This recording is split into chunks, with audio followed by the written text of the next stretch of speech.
A mí gustame o fondo, sí. Eu disfruto.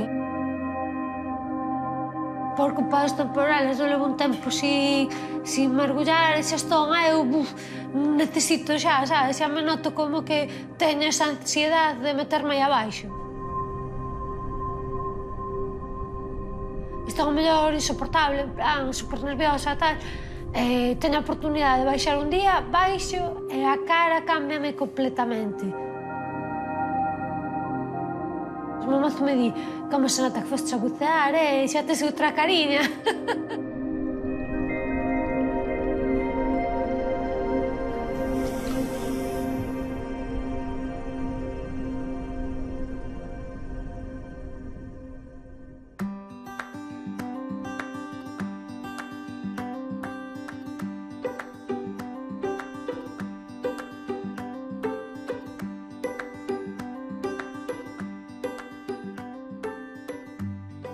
Me preguntan a ver por que o bar ten esta decoración, entonces explico que, bueno, que eu son profesora de mergullo e que a miña parella con Gonzalo pues, decidimos montar eso porque nos gusta moito o tema dos naufraxios e nos gustou tanto a historia da Bayonés e por eso decidimos montar este barco en terra. A min tocou facer de todo un pouco. Pues estou na barra, pues atendendo os clientes, pues poñendo un viño, unha cervexa, e levo mergullando desde fai polo menos 20 anos. O primeiro recordo que teño do mar é en Corbeiro, que é a playa ao lado da casa dos meus pais. Miña nai di que sempre me tirou ao mar, que tiña que andar con cuidado porque eu vía auga e xa me tiraba. O primeiro recordo é sígueme impactando chegar a esa playa e que me dá a sensación de que me quero tirar ali.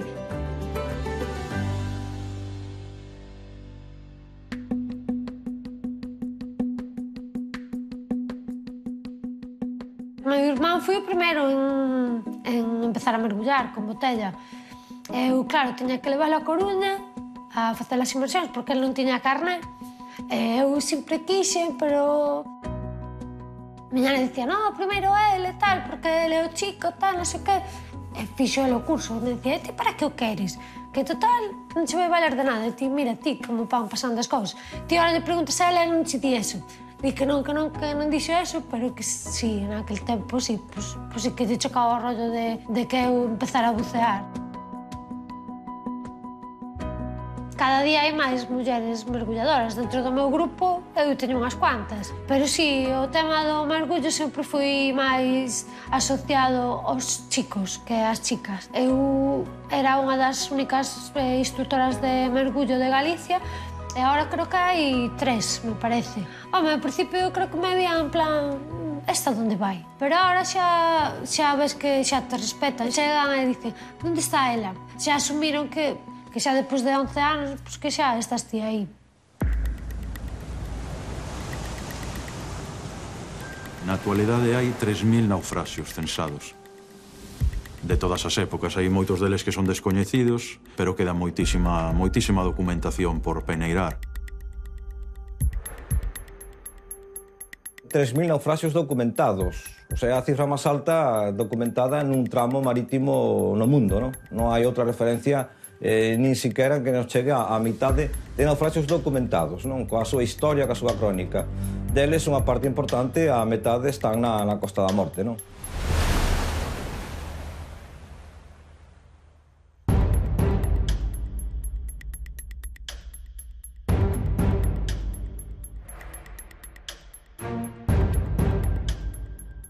Desde que cheguei a Laxe, escoitaba a historia do Adelaide, do capitán que andaba por aí ca súa Biblia, falando solo, co fantasma do seu fillo.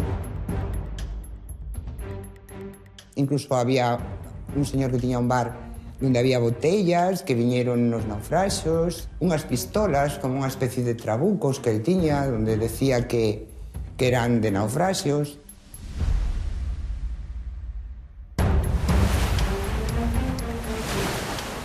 Home, vamos a ver, a Costa da Morte, unha ubicación geográfica donde están as principales rutas de navegación que hubo no seu momento, non? Hoxe en día, pois, é certo que sigue sendo unha das principales rutas de navegación do mundo, pero no seu momento era donde estaba a metrópoli, cas súas colonias e con ese mundo que quedaba ainda por descubrir, non? A zona de África e de Asia.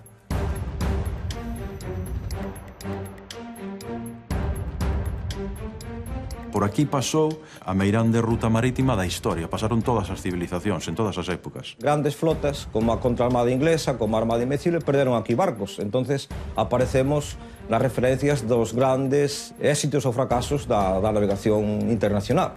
Galicia aparece nesas referencias. Por exemplo, o barco máis rápido da Royal Navy perdius aquí, que era o Serpent.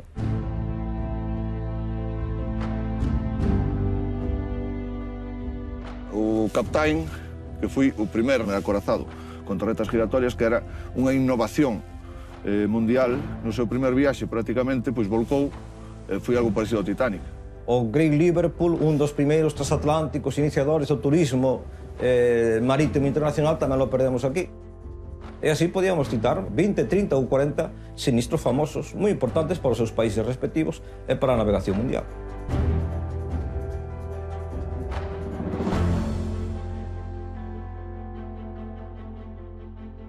Digamos que os ingleses sempre que suben unha desgracia ao longo da historia sempre lle intentan buscar unha propaganda que digamos que suavice o propio erro na navegación que tiveron neste caso pois os seus comandantes que iban a bordo dos respectivos barcos, non? Pero como decía ao inicio, non nace, o nome da Costa da Morte non nace dos ingleses, de feito nace nunha publicación dun xornal coruñés que se chama El Noroeste, en concreto é publicado o 11 de xaneiro do ano 1904. Temos identificado un documento do 1904 no xornal coruñés onde José Lor Mardero, no diario El Noroeste, a raíz de 3 naufraxios sucedidos en Camelle, pois aparece a expresión Costa de la Muerte. 3 naufraxios en la Costa de la Muerte. Entonces, un xornalista coruñés publica en ese xornal local da Coruña por primeira vez, é a primeira proba escrita, mentras non se demostre o contrario. E logo temos, no 1907, as referencias a unha gran escritora inglesa, Anne Meekin, amiga da reiña Victoria de España daquela época, a muller de Alfonso XIII, que nun libro, Galicia, la Suiza Atlántica, tamén cita esta es la famosa Costa de la Muerte, como llaman nuestros navegantes. Entonces seguimos aínda o seca dúbida de si foron os ingleses os que inventaron o nome ou se foi un xornalista coruñés. En todos os casos sempre aparece nas primeiras referencias a Costa de Camariñas, a tumba do Serpent, Camelle, o Cabo Vilán, como o nacemento do nome do topónimo Costa da Morte.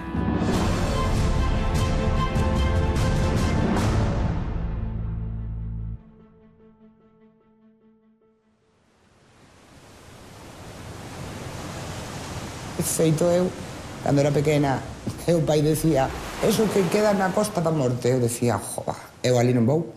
Debe ser tan oscura, estarán os barcos por ali medio rotos e os cadáveres, os osos por ali, eso imaginaba eu de pequena. É unha zona moi abrupta, de moitos acantilados, pero ao mesmo tempo de moitas baías, moitas plaíñas, e sobre todo o que non se ve, que é o que está debaixo do mar, que é unha costa moi sucia, non? Ten moitas pedras agochadas, ten moitos baixos, como lle chamamos en términos mariñeiros, non? Entón, eses baixos, pois ti non... Se está a mar calma, non te vas a dar conta. Se está a mar movida, sí, porque rompen. Antiguamente non había nin sonda, nin GPS para marcar eses baixos. Por eso é que esta costa está chea de barcos afundidos. Pensade que había total ausencia de sinalización marítima. Simplemente tiñamos o faro da Torre de Hércules, que é o faro en concreto máis antigo do mundo en funcionamento, pero o primeiro faro que se construiu na costa galega é no ano 1844, na ría de Vigo. E depois, sobre todo, que temos un inverno que é interminable. Aquí hai un refrán de vellos que che di o pasar a xonqueira xa o inverno cheira. Que significa a xonqueira o 15 de agosto? Pois a pasar da xonqueira do 15 de agosto empeza a cheirar a inverno. Especialmente no inverno, os ventos son de componente oeste, tanto de suroeste como de noroeste, que fan que aconchen aos barcos contra a costa. Pero o que non sabe a xente é que cando hai ventos de suroeste, casi sempre a corrente é vento noroeste.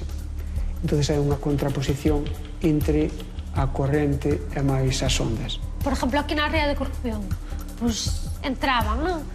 Pensaban que era unha ría tranquila. E aquí, cando entra o vendaval, hai unhas olas que non aguanta a nadie. Fai 2 ou 3 anos, midiose ondas en Milán de 30 metros. Imaginadevos gobernar un barco con ondas de 30 metros de altura, o vento a 120 km por hora de suroeste e a corriente atravesada. É imposible gobernar un barco. E antigamente, pois tiñan barcos de vela, se lle rompía un mastro unha vela, calquer percance que tivesen a bordo, tanto a corriente como o vento tirábamos contra as pedras.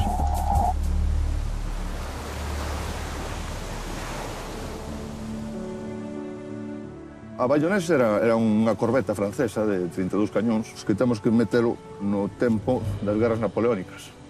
Entón, bueno, pues había unha guerra onde estaba implicada toda Europa, pero basicamente era Francia, con parte da flota española, contra os ingleses. Que era un barco insignia da Armada Francesa que apresou un barco inglés e desde eso os ingleses pues, iban detrás del para cobrar pues, o que lles debía, non?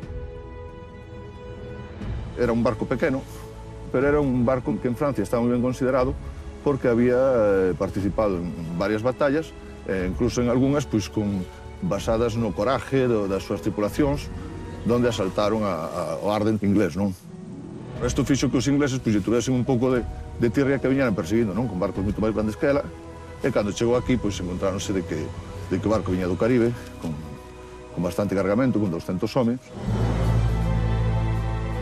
Pois a casualidade foi que pasaron polo Cabo Fisterra, o barco inglés iba detrás da Bayonés, e o capitán da Bayonés, como non quería que os franceses o apresaran, decidiu barrancar o barco na playa de Langosteira, aquí en Fisterra. E o que fixeron foi saltar en terra, para que non fose apresada ese icono da flota naval francesa, pues prenderon o lume para que non se o levaran os ingleses.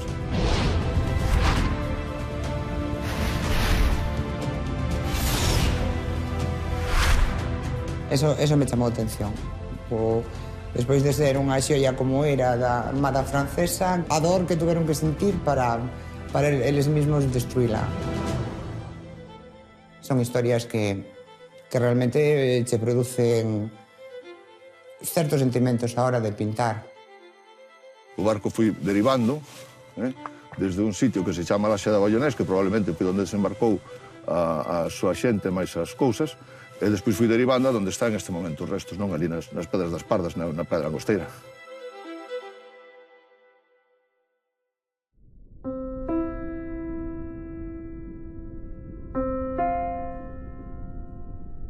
Todo o resto de barco afundido no mar, pois chamámoslle pecio. É un nome que se lle dá a un resto dun naufraxio. Hasta fai pouco o patrimonio submarino era chatarra. O sea, era o xeito dos chatarreiros, dos desguazadores de barcos, e non se daba ninguna importancia, non?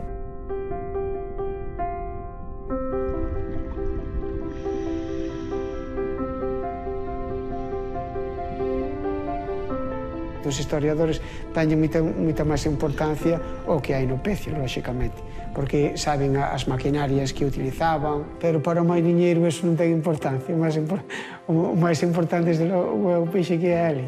Tiñan certa importancia algúns barcos que eran coñecidos porque eran sitios onde os pescadores pescaban ben. Era un pecio, un casco, entonces aí eso era un caladeiro de peixes. Entonces había meros grandísimos, a mellor de 50 kilos, congos de 30 kilos, e íanse aos cascos a pescar. Por eso, en boa parte dos primeiros catálogos de naufraxios fixeron os pescadores, os arrastreiros da Coruña, de Ribeira, de Muros, que iban apuntando os datos destes barcos.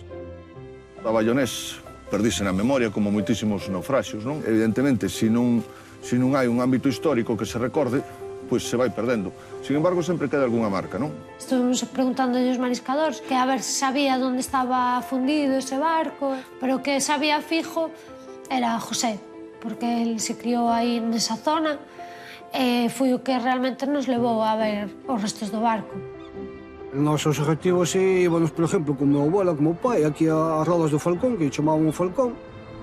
Cando había moita baja de mar, se escarbaba e había cachos de ferro, collían os navegantes, os pulpos, e íbanos o objetivo, as rodas do Falcón, chamado, non? Un objetivo é cando andas polo mar e vas pescando e ganchas no fondo un anaco de ferro, a virgen e ese é un objetivo, chamado un objetivo, é un objetivo, se un tubo, se un casco, se a virgen. El foi un dos primeiros mergulladores de Longueirón, el vía restos ali, el realmente non sabía que era bayonés.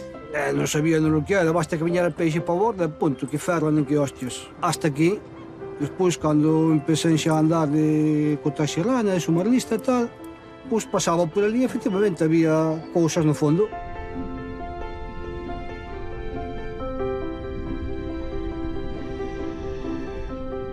Ese é un universo, tío, ese é como estar arriba no céu. Eso, é un dache un subidón. Acaba o aire, tens que ir para arriba e, joder, acabou o aire. É unha maravilla. E non ves nada, que solamente ves ferros. Furados, ferros, peixes, pero é bonito, moi bonito.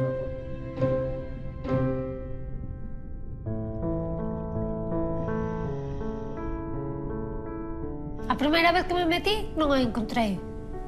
E despois a segunda vez, sí, xa encontrei os madeiros, vías a madeira do barco totalmente intacta, facías así un pouco carea e veías toda a madeira, despois ibas un pouco máis adiante, encontramos o cañón, e despois un poquinho máis atrás, casi ao lado do cañón, encontrabas pero bolas e bolas e bolas de munición que debían de ser do cañón e do que levaban dentro do barco. Cando se estaba facendo as prospeccións arqueolóxicas para determinar varios barcos, varios pecios que se supoñían nesta zona, pois observouse que se trataba de un barco de guerra porque levaba munición e que da época máis ou menos supimos que era bayonés, por como estaba ali, porque a madeira estaba como quemada. Quitas un anaco por arriba e rómpelo, é cheira aínda.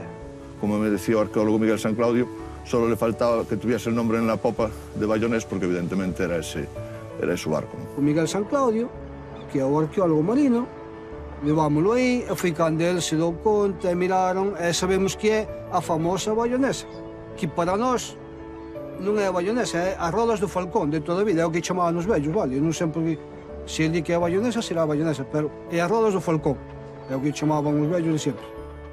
Moitos dos baixos, que non tiñan un nombre común, ou un nombre que estuvese marcado en ningún lado, pois a xente poñelle os nombres según algún tipo de acontecemento que ocurrira, non? O baixo do Ataín, por que? Porque un barco que chamaba Ataín, o Ataín, pois embarrancou aí, o baixo do Ereza, aí nas lobeiras, a xente ponlle nombres, igual que se fose un mote, e queda aí, e despois moitas veces ven reflexado nas cartas, claro. O mar é un misterio, vale? Non se sabe, é inmenso, non se sabe o que hai debaixo do mar.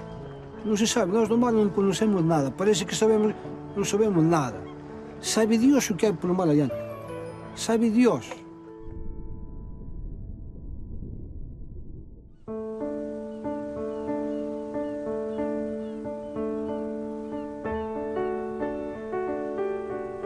Eu, como moita xente dos seus pueblos ou moita xente do propio Fisterra, son un apasionado da historia do meu povo e, evidentemente, sendo do mundo do mar, os naufraxios forman parte da súa historia.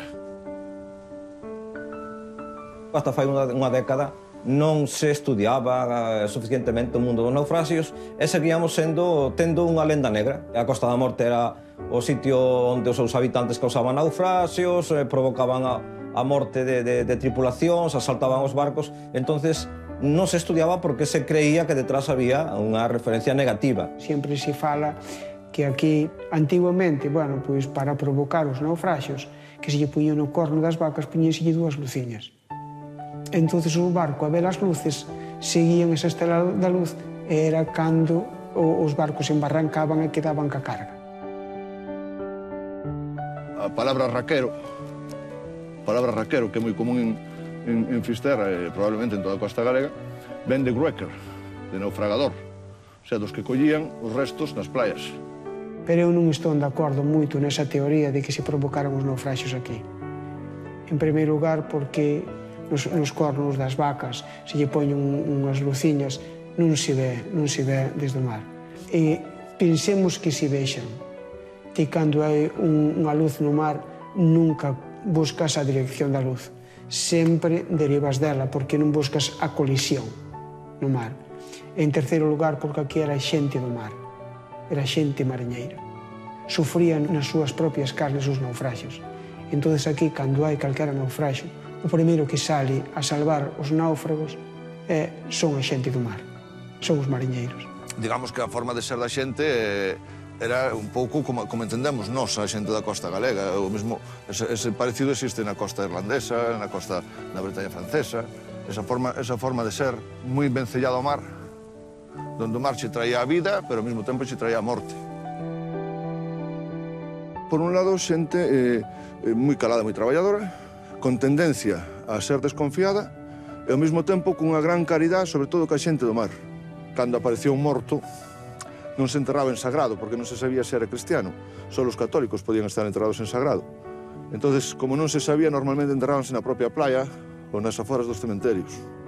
Sin embargo, existía o costume en Fisterra de poñerlle un escapulario para que o cura pudese decir que aparecía con unha medalla ou con algo que demostraba que pertenecía á fe católica para poder ser enterrado en sagrado. Entón, eu supoño que ese acto caritativo que se facía, sobre todo as mulleres, era un pouco polo que lle podía pasar aos seus familiares en outros sitios, claro. Que seguramente querían que lle fixeran igual. O sea, ese trato existía e está documentado. Non hai un solo caso onde apareza unha denuncia, un capitán dun navegante dunha naviera contra un veciño da Costa da Morte, unha población, por facer cousas destas, sempre aparecen medallas, gratificacións, condecoracións.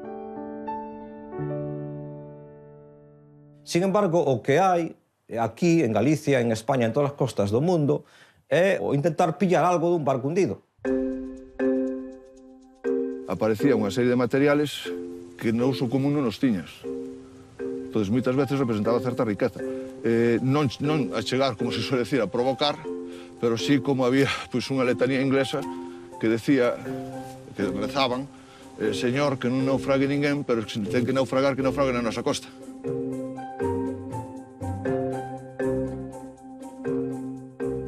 Cando hai un barco hundido, pois a xente intenta coller algo, ven que chega a terra pola marea, chega a praia, ou ven subindo o barco directamente e intentar roubar algo. Eso é algo que pasou aquí e pasa en todas as costas do mundo. Home, con decirche que hai un sitio que xa meu abuelo collía unhas bolas de ferro nunha boleira, cando había mareas vivas, collía unhas bolas de ferro, metíanos nunha rede, e vestíanos de rede para pandollar, para petar na agua, para asustar os peixes, vale? E non sabíanos que carallo eran bolas de ferro, hasta que andar a pesca submarina e eso, descubrimos cañóns e eso, e resulta que era un pexo dun barco, que está aí fundido aí tamén, rastrelo. Meu abuelo e meu pai tamén contado cando caiu o avión ese de aí na playa, que está aí, ainda hai cachos aí na playa, a señora Opolina, unha muller daqui, collían trozos de aluminio para facer sarténs, potas e eso. Cando eres rapaz quedanche esas cousas, vale? E depois, cando empecé a andar con Taxerrana, había restos de eso, e hostia, pois mira, aquí hai un cacho do avión que falaba o abuelo e tal.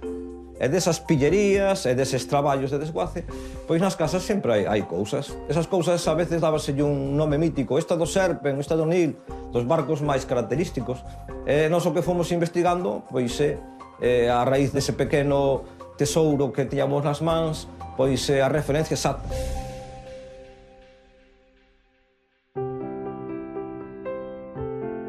Aquí temos algúns obxectos de barcos significativos da primeira metade do século XIX e de finais do século XX, non? Do cemitérios ingleses temos coitelos que son do Irish Hull, un barco naufragado a finais do século XIX. Tamén hai restos moi curiosos como este libraco que é aquí dun barco inglés perdido na guerra submarina, na Primeira Guerra Mundial, ou pezas, por exemplo, do Nil, Estarcón, o Nil traía de todo, é un barco que traía viño, aquí, por exemplo, hai unha botella de coñac do Nil, hai unha botella de Xenebra do Nil, hai botellas de champán do Nil que ainda se conservan hoxe en casas da Coruña. Todos estes naufraxios un pouco dan a idea do tema romántico das riquezas polos tema dos galeóns, evidentemente, pode haber algún tipo de riqueza, non? Está demostrado, o do Douro, por exemplo, do Déboro, que no ano 95 se extraíu, estamos falando aí 2 días, é probable que algún tipo de cousas de valor existan. Hai de todo. Hai naufragios que teñen resto de todo. Pasa que eu se che dixo é mellor. Se che dixo que eu sei, sabes tanto como a min. E hoxe en día non se pode fiar un hasta nin na súa propia sombra. Probablemente o máis valioso de todo é os restos arqueolóxicos, porque ten un valor incalculable. O sea, é cuestión de historia. Probablemente incluso da historia dun país. Está ben que sepa así o que hai, non? Pero con sentido. Eu entendo-me, e ti tamén te entendes. Con sentidiño, sí. Mentre estuvo aí sen saber nada ninguén, levou toda a vida aí. E agora que se sabe, vai empezar un curioso, outro curioso, outra... É mellor a veces ver o ir callar. Velo aí, está aí, deixo estar, toma por saco.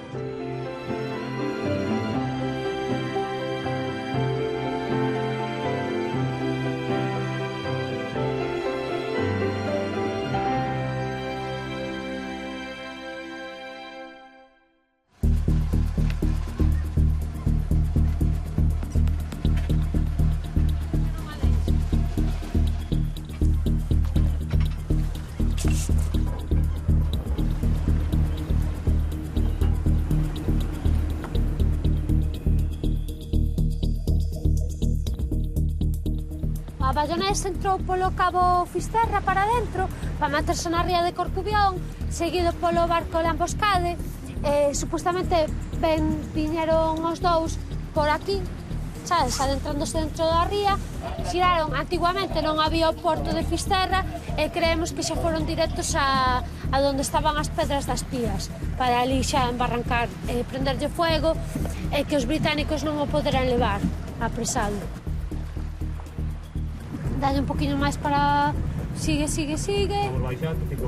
Vale, aquí, ten que estar aquí.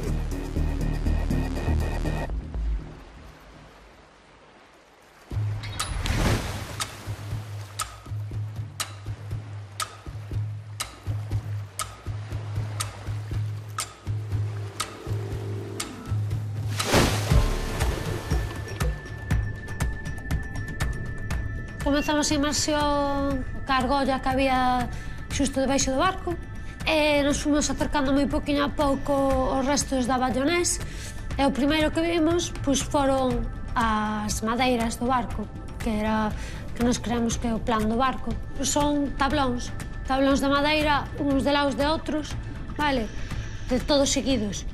E logo se ven como incrustacións, todo por riba, como se foran trozos de pedra, intercalados entre as madeiras, e xusto por detrás das madeiras temos toda unha estrutura en línea recta onde se corta un momento e volves outra vez a final dos restos da Bayonés.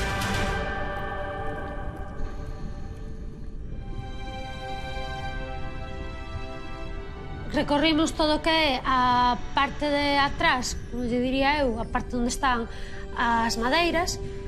Moi poquinho a pouco, parámonos ali con un pulpo e uns camaróns que había dentro dos restos da Bayonés.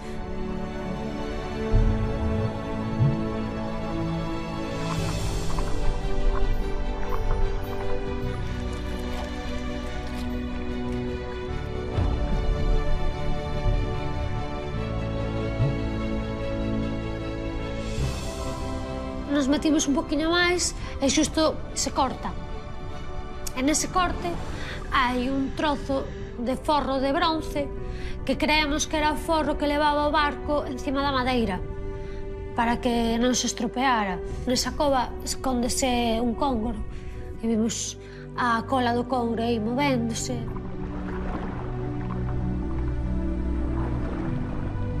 Estuvimos intentando buscar onde tiña a cabeza, pero era imposible.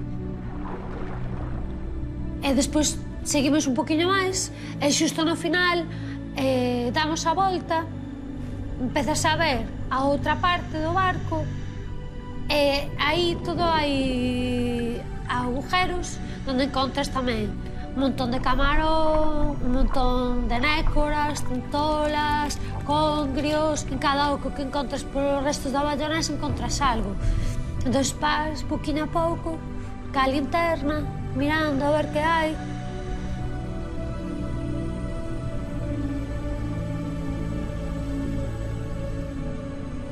A Bayonesa esconde moitísima vida porque é un biotopo e que o paso dos anos xa é a casa dos bichiños que hai no fondo do mar.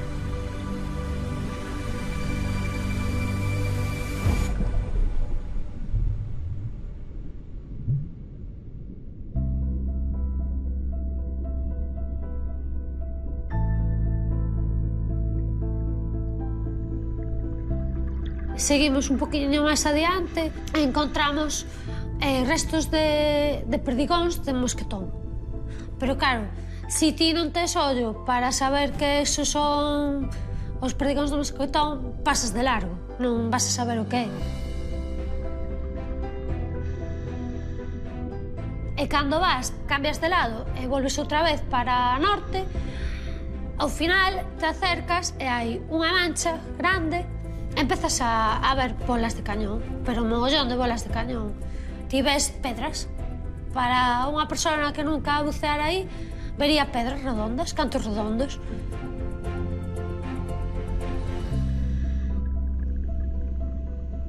Pero ti levantas un poquinho a area e xa lle ves a forma. E as ves que están negras. De estar aí moito tempo, xa están negras, incluso porque como o barco se quemou, as conchas e todo o que está ao redor están negros.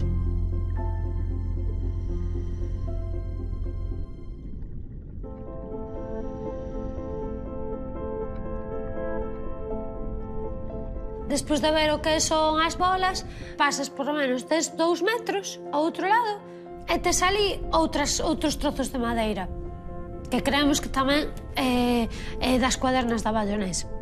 Hai algúns que están xa moi como con carcoma, moi xa desfeitos, con moitos agujeros na madeira, e despois vas un poquinho máis adiante e encontras uns que están intactos.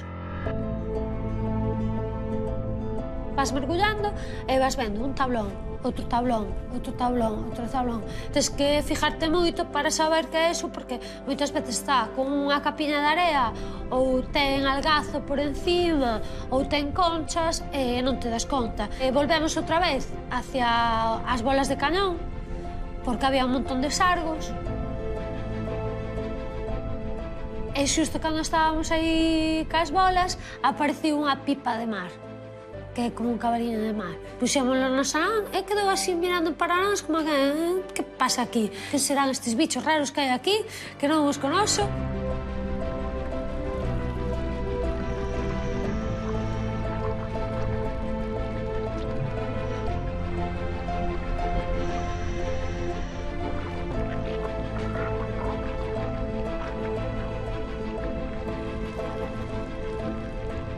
E desto que volvemos outra vez aos restos máis grandes da Bayonesa e xusto giramos e nos encontramos un pulpo. Un pulpo que estaba aí, que sajo, que non sajo, que bon, que non bon. E estuvemos xogando un poquinho con el.